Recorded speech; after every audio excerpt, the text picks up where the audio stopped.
ప్రకటన గ్రంథం 14వ అధ్యాయం. మరియు నేను చూడగా, ఇదిగో, ఆ గొర్రె పిల్ల సీయోను పర్వతము మీద నిలువబడి ఉండెను.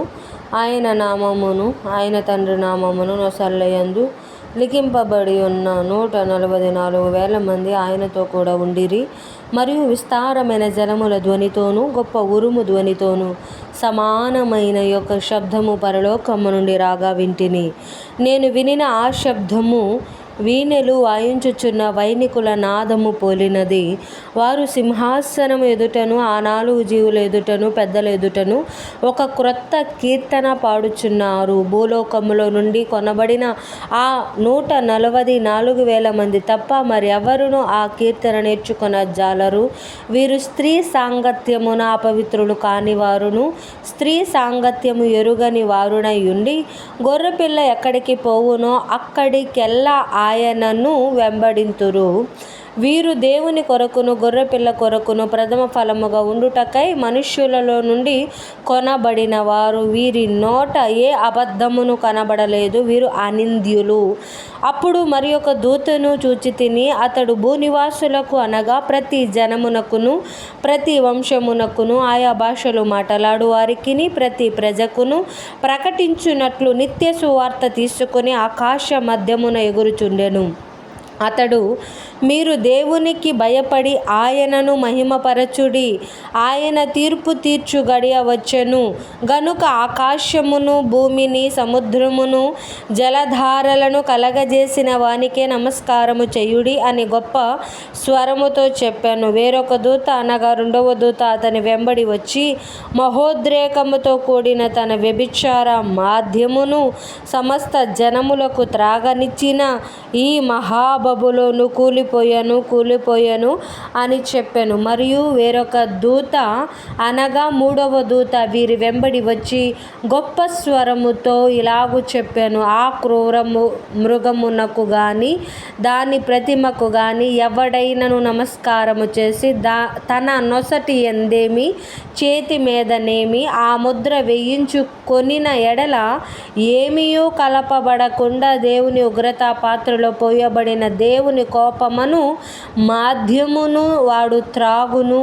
పరిశుద్ధ దూతల ఎదుటను గొర్రెపిల్ల ఎదుటను అగ్ని గంధకముల చేత వాడు బాధింపబడును.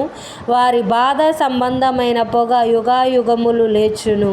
ఆ క్రూర మృగమునకు గాని దాని ప్రతిమకు గాని నమస్కారము చేయువారును దాని పేరు గల ముద్ర ఎవడైనను వేయించుకొనిన ఎడలను వాడును రాత్రింబగళ్ళు నెమ్మది లేనివారై ఉందురు. దేవుని ఆజ్ఞలను యేసును గూర్చిన విశ్వాసమును గైకొనుచున్న పరిశుద్ధుల ఓర్పు ఇందులో కనబడును. అంతటా ఇప్పటి నుండి ప్రభువునందు మృతులు ధన్యులని వ్రాయమని పరలోకము నుండి ఒక స్వరము చెప్పగా వింటిని. నిజమే, వారు తమ ప్రయాసములు మాని విశ్రాంతి పొందుదురు. వారి క్రియలు వారి వెంట పోవునని ఆత్మ చెప్పుచున్నాడు. మరియు నేను చూడగా, ఇదిగో, తెల్లని మేఘము కనబడెను. మనుష్య కుమారుని పోలిన ఒకడు ఆ మేఘము మీద ఆసీనుడై ఉండెను. ఆయన శిరస్సు మీద సువర్ణ కిరీటమును, చేతిలో వాడి గల కొడవలియు ఉండెను. అప్పుడు మరి ఒక దూత దేవాలయములో నుండి వెడలి వచ్చి, భూమి పైరు పండియున్నది, కోతకాలము వచ్చినది, నీ కొడవలి పెట్టి కోయుమని గొప్ప స్వరముతో ఆ మేఘము మీద ఆసీనుడై ఉన్న వానితో చెప్పెను. మేఘము మీద ఆసీనుడై ఉన్నవాడు తన కొడవలి భూమి మీద వేయగా భూమి పైరు కోయబడెను. ఇంకొక దూత పరలోకము నందున్న ఆలయములో నుండి వెడలి వచ్చెను. ఇతని యొద్దను వాడిగల కొడవలి ఉండెను. మరి ఒక దూత బలిపీఠము నుండి వెడలి వచ్చెను. ఇతడు అగ్ని మీద అధికారము నొందిన వాడు. ఇతడు వాడి అయిన కొడవలి గల వారిని గొప్ప స్వరముతో పిలిచి, భూమి మీద ఉన్న ద్రాక్ష పండ్లు పరిపక్వమైనవి, వాడి అయిన నీ కొడవలి పెట్టి దాని గెలలు కోయుమని చెప్పెను. కాగా ఆ దూత తన కొడవలి భూమి మీద వేసి భూమి మీదనున్న ద్రాక్ష పండ్లను కోసి దేవుని కోపమును ద్రాక్షల పెద్ద తొట్టిలో వేసెను. ఆ ద్రాక్షల తొట్టి పట్టణమునకు వెలుపట త్రొక్కబడెను.